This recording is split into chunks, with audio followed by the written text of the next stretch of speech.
tal, mis queridos hermanos?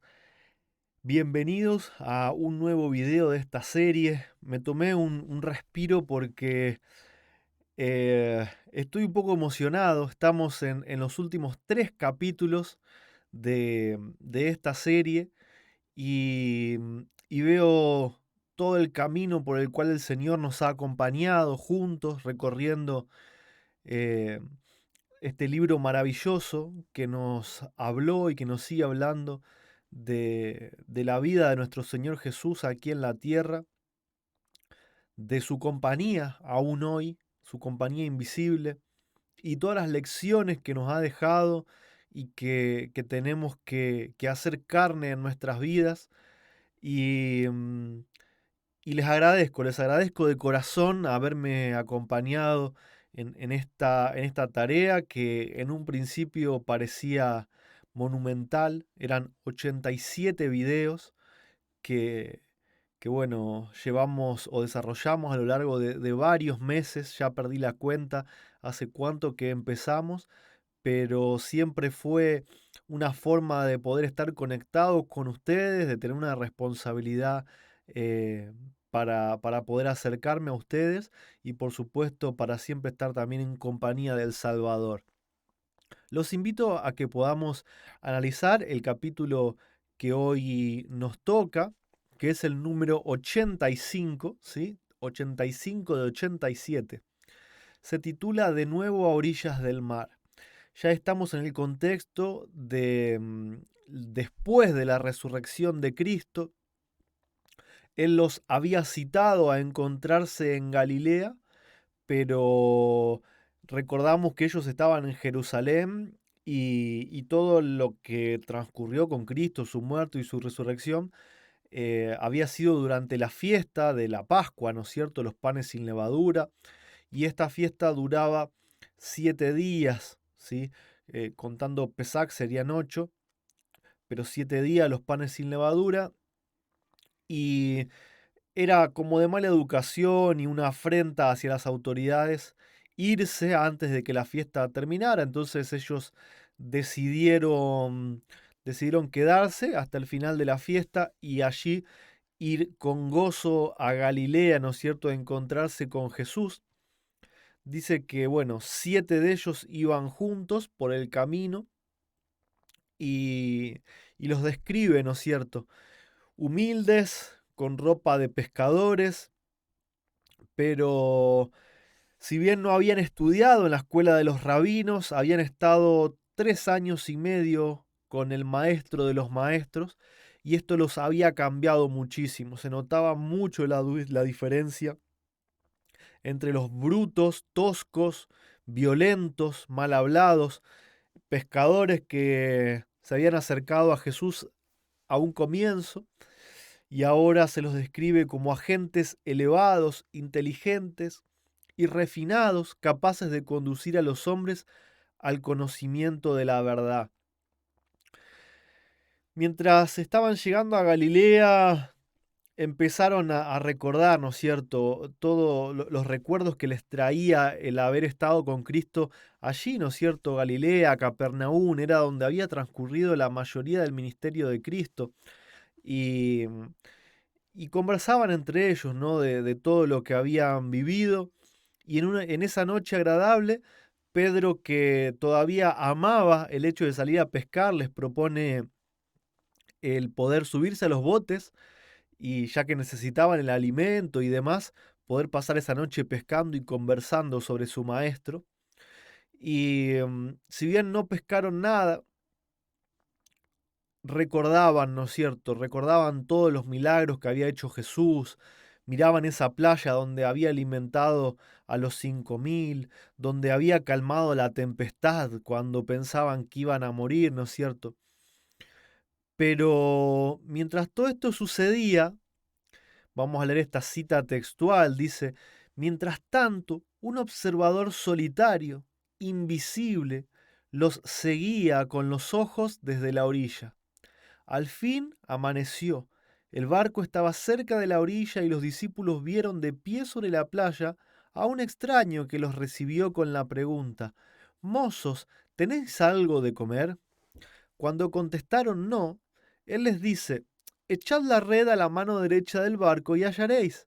Entonces la echaron y no la podían en ninguna manera sacar por la multitud de peces. Algunas cositas para rescatar, ¿no? Cómo la escritora hace un juego constante entre estas dos naturalezas de Cristo, ¿no? Su naturaleza divina y su naturaleza humana. Porque en vez de decir que simplemente Cristo los observaba de la orilla, habla de un observador invisible. Es como que nos quisiera ya acostumbrar a la idea de que Cristo va a estar con nosotros como lo prometió todos los días hasta el fin del mundo, que es Cristo mismo, pero en los últimos por lo menos 10 capítulos yo recuerdo que la palabra invisible aparece en varias ocasiones, ¿no? Cuando se les aparece después de haber resucitado especialmente, ¿no?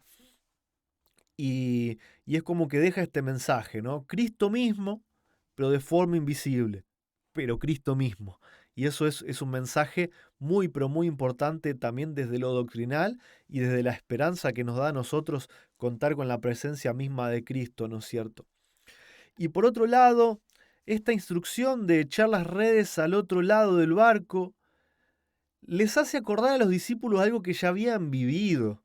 Ya Cristo, después de toda una noche donde habían trabajado hacía algunos meses atrás, les dice: echen la red al otro lado y antes ellos, en esa ocasión anterior, pero Señor, toda la noche estuvimos y no encontramos nada, pero bueno, solamente porque tú lo dices lo vamos a hacer.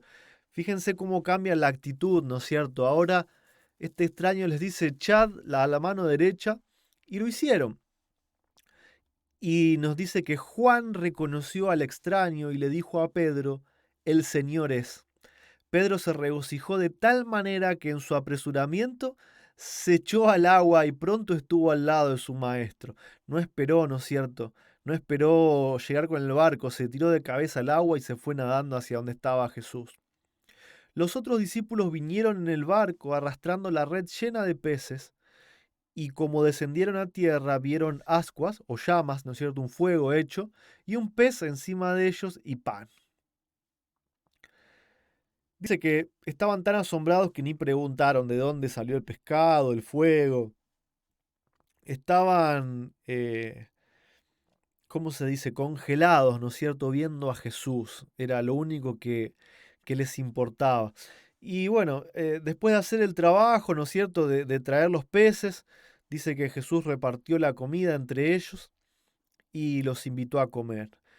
Y me llamó la atención un poco acá, ¿no? Porque dice: partió el alimento y lo dividió entre ellos y fue conocido y reconocido por los 7. Es una especulación, ¿no?, que yo hago. No es la primera vez que sucede esto, que Jesús aparece y es como que no lo reconocen. Yo no sé si tal vez el semblante de Cristo, después de haber subido al Padre y haber sido aceptado su sacrificio, quizás su semblante ya había cambiado, ya había sido transformado de ese semblante que había estado herido, por así decirlo, por 4000 años de pecado y por todo el peso del pecado de la humanidad, ¿no es cierto?, sobre él.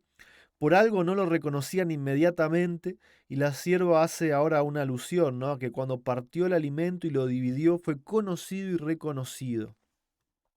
Fíjense que Juan lo reconoce por el milagro de los peces y no por el rostro, ¿no? Es un pensamiento que hago en voz alta sin tener ningún tipo de pruebas, ¿no? Pero pensando junto con ustedes qué es quizá lo que pudo haber sucedido, ¿no es cierto? Dice que en reverencia y en silencio miraban al Salvador resucitado y se acordaron cada uno de ellos como en ese mar, en distintas ocasiones, el Señor les había dicho que lo sigan, que iban a ser pescadores de hombre, ¿no? Y, y esa invitación de ser pescadores de hombre justamente fue cuando había sucedido aquel milagro de los peces que casi que no podían sacar, ¿no es cierto?, de las redes. Y entonces, eh, este acto de Jesús de volver a hacer este mismo milagro era para que ellos entendieran que Él les estaba renovando su pedido, renovando su misión, ¿no es cierto?, de que ahora iban a ser pescadores de hombres. Y dice, aunque habían de quedar privados de su compañía personal, física en su cuerpo, ¿no?, y de los medios de sostén que les proporcionaría su empleo anterior, el hecho de pescar y vender los pescados, el Salvador resucitado seguiría cuidando de ellos. Pero ¿cómo puede ser que el Salvador resucitado seguiría cuidando de ellos si iban a estar privados de su presencia personal? Esto es muy claro, ¿no es cierto?, cómo la sierva del Señor reconoce que el Espíritu Santo es Cristo mismo, que ese consolador que había de venir y que iba a estar con ellos y con nosotros para siempre, era el Salvador resucitado. Mientras estuviesen haciendo su obra, proveería a sus necesidades. Y Jesús tenía un propósito al invitarlos a echar la red hacia la derecha del barco. De ese lado estaba Él, en la orilla. Era el lado de la fe. Si ellos trabajaban en relación con Él y se combinaba su poder divino con el esfuerzo humano, el Espíritu Santo en el ser humano, no podrían fracasar. Y bueno, dice que en este momento también Jesús se tomó un momento para hablar a solas con Pedro, porque cuando Pedro lo negó 3 veces, primeramente él perdió su confianza en sí mismo, pero también los otros discípulos perdieron la confianza en Pedro. Algunos creían que no debería ser restituido a la posición que antes tenía de ser ministro. Y entonces Jesús tenía que devolverle esta confianza a Pedro y que los demás vuelvan a confiar en él, ¿no es cierto? Porque había traído oprobio sobre Cristo y oprobio sobre el Evangelio, ¿no? Y esto es una lección para nosotros sobre cómo tratar también con el pecado público, ¿no? En esto es dada una lección para todos los que siguen a Cristo. El Evangelio no transige con el mal. ¿Sí? Dios, en su carácter, Él no tiene nada que ver con el mal ni con el pecado, ni así chiquito. Un poquitito así de mal es pecado, es mal, ¿no es cierto? No puede disculpar el pecado. Los pecados secretos han de ser confesados en secreto a Dios. Pero el pecado abierto, el pecado público, requiere una confesión abierta, una confesión pública. El oprobio que ocasiona el pecado del discípulo recae sobre Cristo. Hace triunfar a Satanás y tropezar a las almas vacilantes. El discípulo debe, hasta donde esté a su alcance, eliminar este oprobio dando prueba de su arrepentimiento. Estamos hablando de pecados públicos, ¿no es cierto? Como sucedió a Pedro, negar a Cristo públicamente. Y esto no solamente es diciendo, no, yo no conozco a Jesús, se puede negar a Jesús públicamente de muchas formas, como por ejemplo pisoteando el día sábado, trabajando en sábado, cometiendo adulterio, yéndose con otra persona que no es tu esposa, que no es tu esposo, y comenzando una vida, ¿no es cierto? O teniendo una relación y que la gente lo sepa y que la gente lo vea. Esto trae oprobio sobre Cristo y oprobio sobre la obra de Dios. Por lo tanto, este tipo de pecados merecen un arrepentimiento público, así como fue el de Pedro. Y esta humillación en realidad no es negativa. Esta humillación que se produce, ¿no?, en un arrepentimiento público, al aceptar un arrepentimiento público, no es para nada negativo y vamos a ver por qué, ¿no es cierto? Jesús le pregunta a Pedro, ¿me amas más que tus hermanos? Y Pedro anteriormente había sido una persona muy, muy lanzada, muy envalentonada, muy arrebatada. Pero ahora Pedro había aprendido la lección, ¿no? y dice, sí, Señor, tú sabes que te amo. En su respuesta ya no había orgullo, no había soberbia, no había extravagancia. Y Jesús se lo pregunta 3 veces, ¿no es cierto? Y a la tercera Pedro ya se sintió herido porque pensaba que Jesús estaba dudando. Pero simplemente ante las 3 negaciones de Pedro, Jesús le dio la oportunidad que 3 veces él se arrepienta y 3 veces demuestre públicamente su amor por él. Y entonces le dijo, por tercera vez, apacienta mis corderos. De esta forma, de esta forma, Jesús le demostró a Pedro que seguía confiando en él. De esta forma, los discípulos vuelven a confiar en Pedro y Pedro se transformaría en un pilar muy importante de lo que iba a ser la iglesia cristiana, ¿no es cierto? Pedro iba a ser un gran pastor del rebaño de Dios. Antes de su caída, Pedro había tenido la costumbre de hablar inadvertidamente, bajo el impulso del momento, es lo que decíamos, ¿no? Arrebatado. Siempre estaba listo para corregir a los demás, para expresar su opinión, antes de tener una comprensión clara de sí mismo o de lo que tenía que decir. Pero el Pedro convertido era muy diferente. Conservaba el fervor anterior, pero la gracia de Cristo regía su celo. Ya no era impetuoso, confiado en sí mismo, ni vanidoso, sino sereno, dueño de sí y dócil. Podía entonces alimentar tanto a los corderos como a las ovejas del rebaño de Cristo. La manera en que el Salvador trató a Pedro encerraba una lección para él y sus hermanos. Les enseñó a tratar al transgresor con paciencia, simpatía y amor perdonador. Aunque Pedro había negado a su Señor, el amor de Jesús hacia él no vaciló nunca.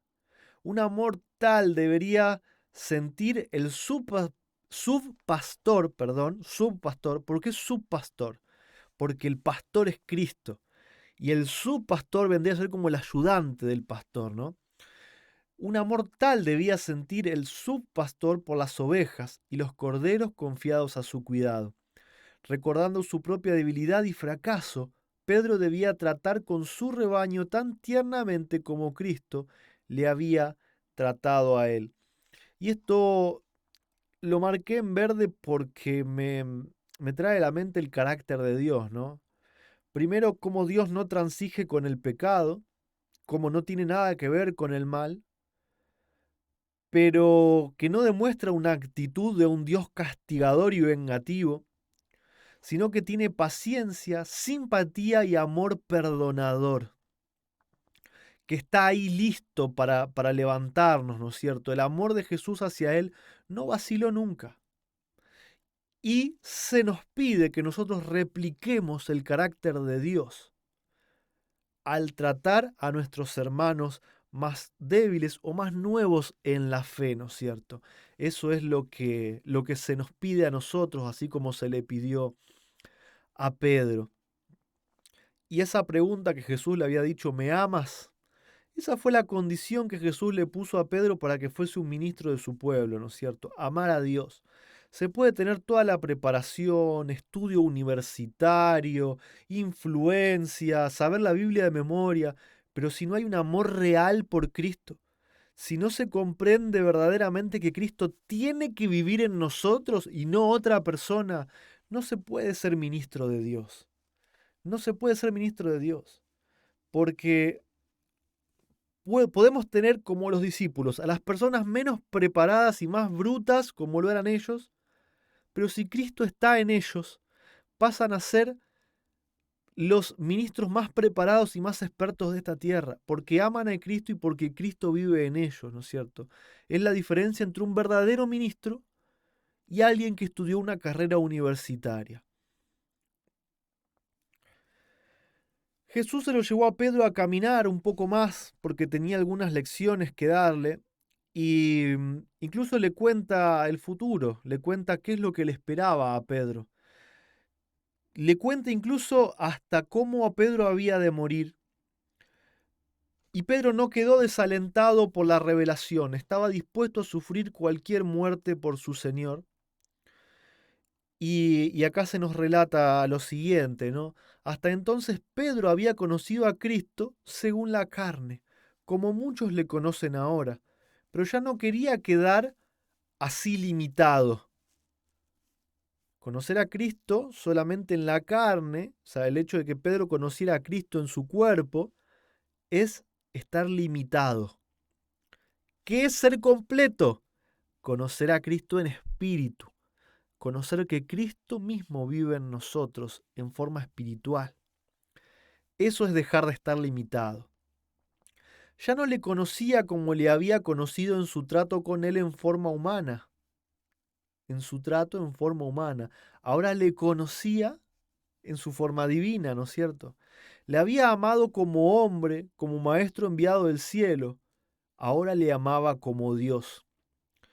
Había estado aprendiendo la lección de que para él Cristo era todo en todo.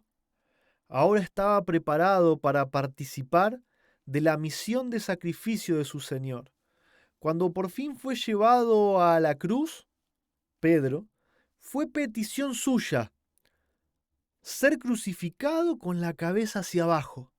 Pensó que era un honor demasiado grande sufrir de la misma manera que su maestro había sufrido. Para Pedro la orden sígueme estaba llena de instrucción, sino para todo paso de su vida, no solo para su muerte, sino para toda su vida. Entonces Pedro había estado inclinado a obrar, hasta entonces, ¿no? Pedro había estado inclinado a obrar de forma independiente, arrebatado siempre Pedro, ¿no? Habría procurado hacer planes para la obra de Dios, en vez de esperar y seguir el plan de Dios. Pero él no podía ganar nada apresurándose delante del Señor. Pedro quería ir más rápido que el Señor. Y Jesús le ordena, sígueme, Pedro, no corras delante de mí. Así no tendrás que arrostrar solo las huestes de Satanás. Déjame ir delante de ti, entonces no serás vencido por el enemigo. Esto es una lección para nosotros, nos está hablando a nosotros. No tratemos de hacer la obra de Dios a nuestra manera, no vayamos más rápido de lo que Cristo quiere ir. Sigamos los pasos de Cristo, porque si Él va al frente, Él es quien pelea contra el enemigo. Si nosotros queremos ir adelante, nosotros somos los que vamos a tener que enfrentar al diablo a sus huestes y no tenemos ninguna chance. Dejemos que Cristo haga su voluntad e intentemos, pidámosle a Dios que nos ayude a ser parte de ese ejército que va detrás de Cristo, guiado por Cristo, ¿no es cierto? Y hay una anécdota más, ¿no? Mientras caminaban Pedro y Cristo, Pedro vio que Juan los seguía, como queriendo escuchar o, no sé, quería estar ahí con ellos.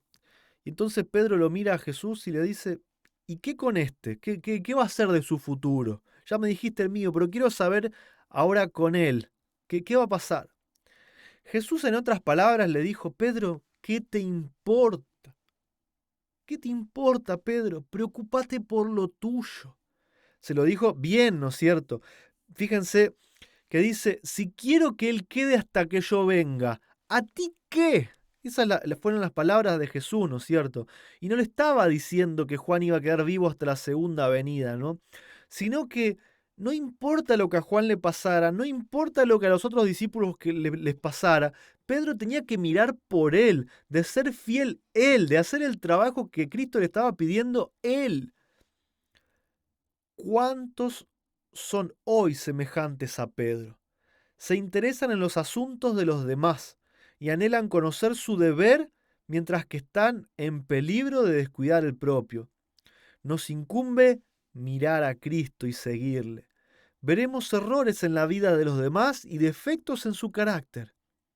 La humanidad está llena de flaquezas, pero en Cristo hallaremos perfección. Contemplándole seremos transformados. Contemplando a Cristo en mi corazón voy a ser transformado. Juan vivió hasta ser anciano, presenció la destrucción de Jerusalén y muchos otros eventos. Estaba en la isla de Patmos, ¿no es cierto?, donde escribió el Apocalipsis. Y sin embargo, Pedro fue restaurado a su apostolado y la honra y la autoridad que recibió de Cristo, si bien lo hicieron muy importante, porque Pedro fue un líder nato, no le dieron supremacía por los demás. Pedro no fue el primer papa o el primer dirigente absoluto de la iglesia, como la religión católica cree, ¿no es cierto? Pedro fue uno más como los demás, y esto se describe en lo que él escribió mismo, ¿no es cierto?, en su carta. Dice, escribiendo por el Espíritu Santo a las iglesias, dijo, ruego a los ancianos que están entre vosotros, yo anciano también con ellos. Un Pedro humilde, ¿no? Un Pedro humilde que tuvo una parte importante, pero que consideraba a los demás tan importante como a él. Que yo también soy participante de la gloria que ha de ser revelada. Apacentad la grey de Dios que está entre vosotros, teniendo cuidado de ella, no por fuerza, no imponiéndose, ¿no? Sino voluntariamente, no por ganancia deshonesta, sino de un ánimo pronto, y no como teniendo señorío sobre las heredades del Señor, sino siendo dechados de la grey. Y cuando apareciera el príncipe de los pastores, el pastor de los pastores, vosotros recibiréis la corona incorruptible de gloria. ¿Cuánto tenemos que aprender de Pedro, no es cierto? Porque muchas veces es fácil caerle a Pedro y criticar a Pedro, pero el testimonio que tenemos de Pedro es que Pedro fue restaurado, que Pedro fue transformado y fue uno de los ministros más importantes en la historia de la iglesia. ¿Y nosotros? ¿Será que seguimos el camino de Pedro o queremos hacer la obra de Dios a nuestra manera? ¿Nos metemos en las cosas de los demás cuando las nuestras no están bien? ¿No reconocemos a Cristo? ¿No lo amamos? Cuánto que aprender, ¿no es cierto?, de esto, pero para eso fue escrito. Pidámosle a Cristo, a ese extraño invisible que estaba en la costa mirando a los discípulos, que sigue siendo invisible hoy para nosotros, pero no extraño. Pidámosle que nos ayude, que nos transforme, que podamos mirarlo cada día para ser transformados a su imagen y semejanza, para poder tener el carácter de Dios. Hasta la próxima, hermanos, y bendiciones.